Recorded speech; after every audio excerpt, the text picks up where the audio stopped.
MTV நேயர்களுக்கு வணக்கம். இப்போது நாம் பார்க்க போவது பம்பர் படத்தின் திரை விமர்சனம். புலிப்பாண்டி உங்க எல்லா நல்லதுக்கும் சொல்லுதேன், ஒரு கொலை பண்ணணும். எஸ்பி பெஞ்சமின் எப்படி சூக்காலோட வந்து ஐயப்பா பக்தர்களை அரெஸ்ட் பண்ணலாம்? மசூதியில சர்ச்சில் இந்த மாதிரி நடந்தா சும்மா விடுவீங்களா? மாலை போடுங்க மொகரையப்பா மொகரை.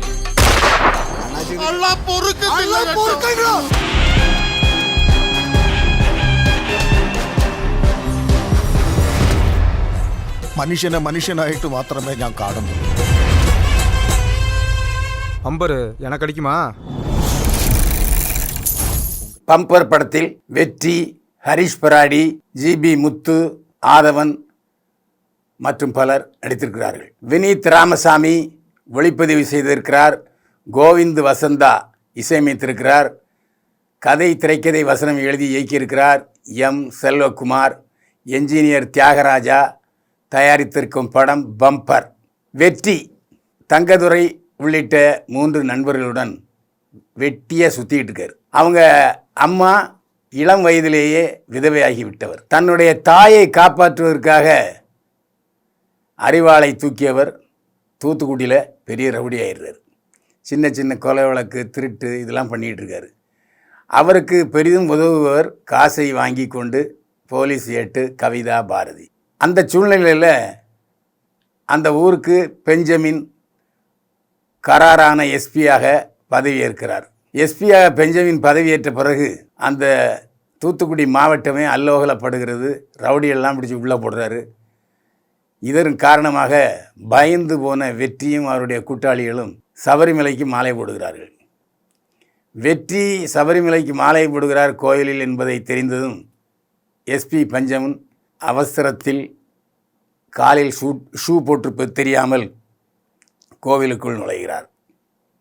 உடனே சபரிமலை ஐயப்ப பக்தர்கள் ரகளையில் ஈடுபடுகிறார்கள்.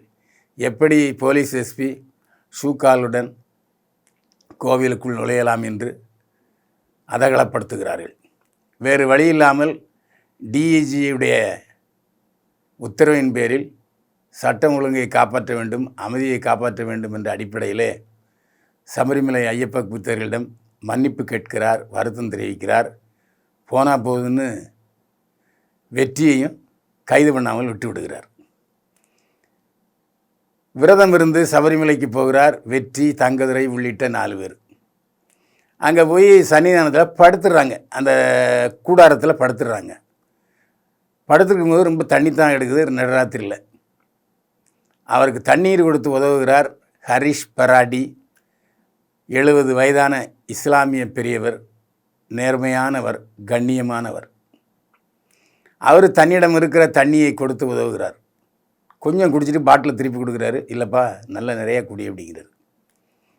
ஹரிஷ் பராடியுடைய ஒரு நல்ல மனதை கண்டுபிடித்த வெற்றி அவர்கிட்ட ஒரு 30 ரூபா கொடுத்து லாட்டரி டிக்கெட் வாங்குகிறார். காலையில் எந்திரிச்சு பார்க்குறாரு, எந்திரிச்சு எல்லாம் கிளம்பிட்டாங்க. ஹரிஷ் பராடி பார்க்குறாரு, யாரையுமே காணோம். அப்போது அந்த லாட்டரி டிக்கெட் 30 ரூபாய்க்கு வாங்கின 10 கோடி ரூபாய் முதல் பரிசாக கொண்ட லாட்ரி டிக்கெட்டும் கிடக்குது. அதை எடுத்து பைக்கில் வச்சிடுறாரு. இங்கே தான் இறைவனுடைய திருவிளையாடல். அந்த லாட்ரி டிக்கெட்டுக்கு 10 கோடி ரூபாய், 1 கோடி 1 2 3 இல்லை, 10 கோடி ரூபாய் விழுந்து விடுகிறது. 10 கோடி ரூபாய் விழுந்த உடனே முதல்ல யாருக்கு தெரியும்னா லாட்ரி சில்லறை ஏஜென்ட் இருப்பார்லே அவருக்கு தெரியுது. நேராக வீட்டுக்கு ஓடி வர்றாரு.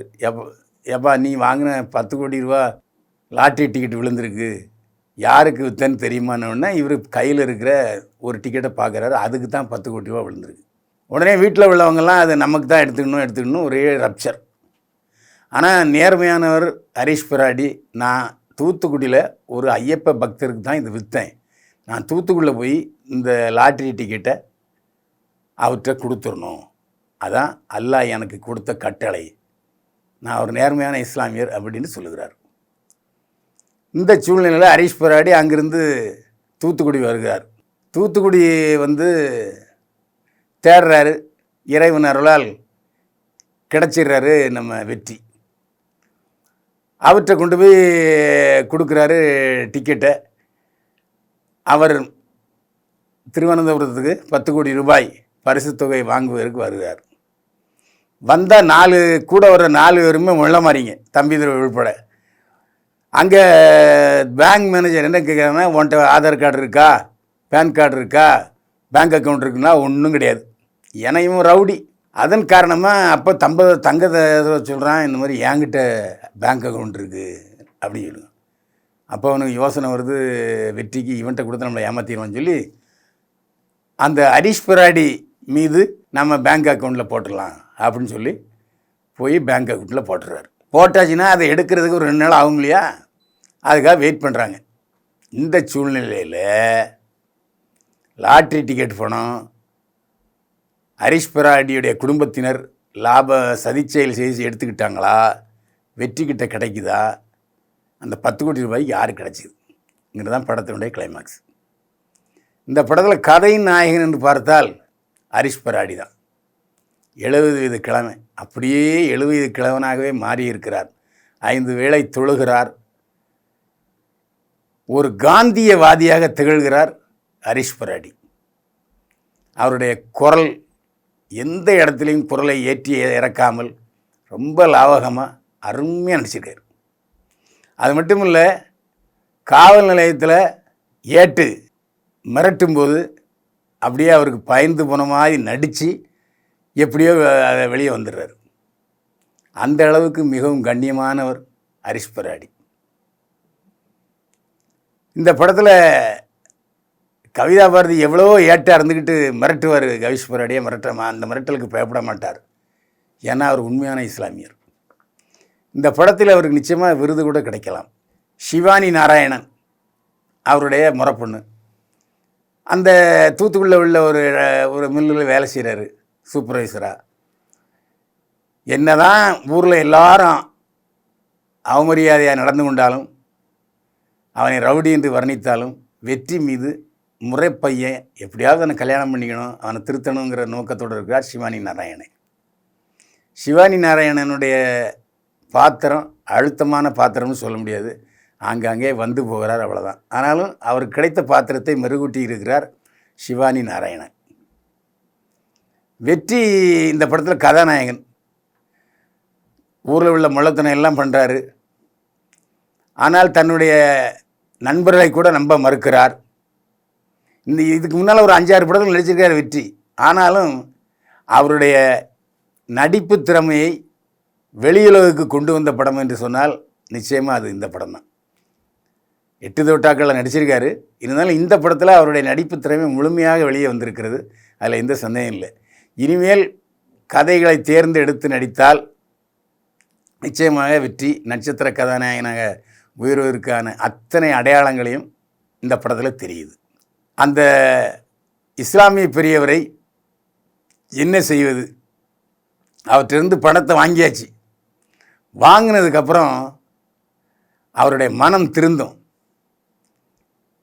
எப்படி மனம் திருந்ததுன்னா, ஹரிஷ் பிராடியுடைய நம்பிக்கை தான்.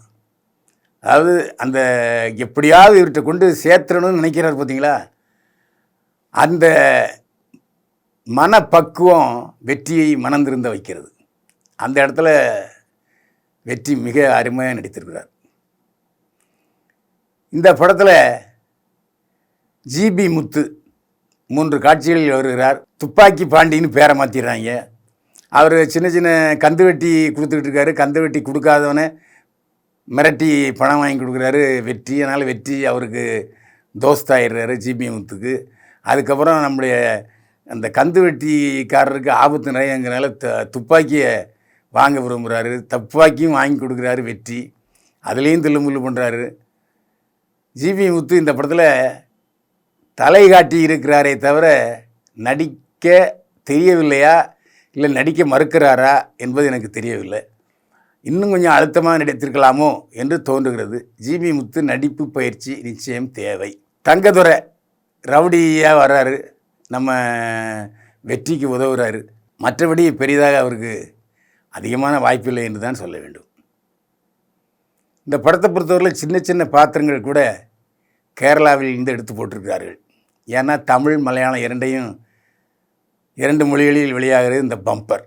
வினோத் ரத்னசாமியின் ஒளிப்பதிவில் தூத்துக்குடி உப்பளம், தூத்துக்குடி மாநகரம், நாகர்கோவில் மாநகரம், கொச்சின், திருவனந்தபுரத்தை அழகாக நாம் சுற்றி வந்த உணர்வை ஏற்படுத்தி இருக்கிறார் வினோத் ரத்னசாமி. அழகான ஒளிப்பதிவு, ரம்யமான ஒளிப்பதிவு, கண்ணுக்கு இதமான ஒளிப்பதிவு. கோவிந்த் வசந்தா பாடல்களில் அதிகமான இசைக்கருவிகளின் ஆக்கிரமிப்பு இல்லை. தெளிவாக பாடல் வரிகள் கேட்கறது கோவிந்த் வசந்தா. பெருசாக அதிகமான பாடல்கள் இல்லை என்றாலும் 4 பாடல்களில் அவருடைய முத்திரையை பதித்திருக்கிறார் கோவிந்த் வசந்தா. எம். செல்வகுமார் கதை திரைக்கதை வசனம் எழுதி இயக்கியிருக்கிறார். இந்த படம் ஒரே வரி கதை தான். ஒரு சிறுகதையை அழகாக 2 மணி நேர படமாக்கி இருக்கிறார் எம். செல்வகுமார். எந்த இடத்திலும் கதையை விட்டு வெளியே செல்லாமல் கதைக்குள்ளேயே சென்றிருக்கிறார். இடைவேளைக்கு அப்புறம் கொஞ்சம் லேசாக போர் அடிக்கிற மாதிரி தெரிஞ்சாலும் அந்த திரைக்கதையில் விறுவிறுப்பு, பரபரப்பு ஏற்படுத்தி அதை சரி கட்டி விடுகிறார். எத்தனையோ பொழுதுபோக்கு படங்கள் பார்த்து புளித்து போன நமது கண்களுக்கும் செவிகளுக்கும் மூளைக்கும் இந்த படம் இதமாக இருக்குன்னா அது காரணம் எம். செல்வகுமார். எடுத்துக்கொண்ட கதையை மிக சிறப்பாக தெளிவாக படமாக்கி இருக்கிறார். ஒரு ரவுடிக்கு ஒரு இஸ்லாமிய நல்லவருக்கு இருக்கிற ஒரு உறவு, நட்பை எடுத்து காட்டியிருக்கிறார். மிக அருமையான படம், தரமான படம் என்று சொல்ல வேண்டும். இரட்டையர்த்த வசனம் இல்லை, காமெடி இல்லை, குத்துப்பாட்டு இல்லை, ஆபாசம் இல்லை. நீட்டாக படம் போகுது. பம்பர், குடும்பத்தோடு பார்க்க வேண்டிய தரமான படம் பம்பர் என்று சொல்லலாம். இதில் முக்கியமான விஷயம் என்னென்னா, இந்த படத்தை எடுப்பதற்கு துணிச்சல் வேணும்.